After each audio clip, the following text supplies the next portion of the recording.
Health insurance పాలసీని ఎలా claim చేయాలో ఈ వీడియోలో చాలా క్లియర్గా తెలుసుకున్నాం. ఏదైనా ఎమర్జెన్సీ కేసులో హాస్పిటల్లో అడ్మిట్ అయితే పాలసీ హోల్డర్ లేకపోతే ఆ ఫ్యామిలీ మెంబర్స్ వితిన్ 48 అవర్స్లో ఇన్సూరెన్స్ కంపెనీకి ఇన్ఫామ్ చేయాలి. మెసేజ్ సింపుల్గా ఉండాలి. పాలసీ హోల్డర్ ఈ హాస్పిటల్లో అడ్మిట్ అయ్యాడు అని సింపుల్గా మెసేజ్ చేయండి. ఈ ఇంటిమేషన్ ఇవ్వకపోతే క్లెయిమ్ రిజెక్ట్ అవ్వడానికి ఛాన్స్ ఉంటుంది. సో ఈ ఈమెయిల్ చేయడం కంపల్సరీ. నెట్వర్క్ హాస్పిటల్ అయితే క్యాష్లెస్ క్లెయిమ్ ప్రాసెస్ ఫాలో అవుతుంది.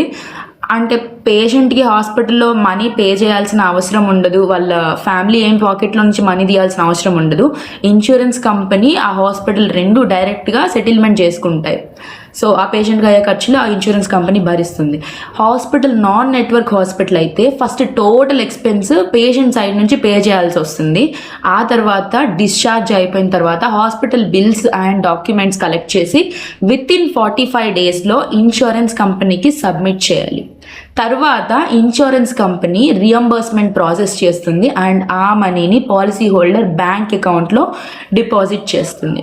ఇప్పుడు నాన్ ఎమర్జెన్సీ కేస్ అంటే ప్లాన్డ్ హాస్పిటలైజేషన్, సమ్ సర్జరీస్ ఉంటాయి కదా మనం ప్లాన్ చేసుకునేవి.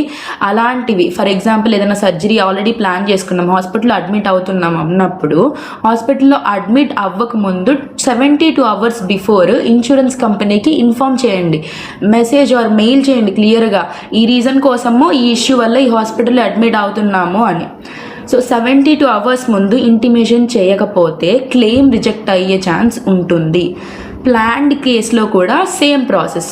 నెట్వర్క్ హాస్పిటల్ అయితే cashless claim, non network hospital అయితే రియంబర్స్మెంట్. సో సింపుల్గా చెప్పాలంటే ఎమర్జెన్సీ కేసులో ఇన్ఫర్మేషన్ 48 అవర్స్ ముందు ఇన్ఫామ్ చేయండి. ప్లాన్డ్ కేసు అయితే 72 hours before admission. So network hospital అయితే క్యాష్లెస్, నాన్ నెట్వర్క్ హాస్పిటల్ అయితే రియంబర్స్మెంట్. ఈ రూల్స్ ఫాలో అయితే హెల్త్ ఇన్సూరెన్స్ క్లెయిమ్ చాలా ఈజీగా ప్రాసెస్ అవుతుంది. ఈ టిప్స్ని ఫాలో అవ్వండి. మీ ఫ్రెండ్స్ అండ్ ఫ్యామిలీకి షేర్ చేయండి. మన ఛానల్ని సబ్స్క్రైబ్ చేసుకోండి.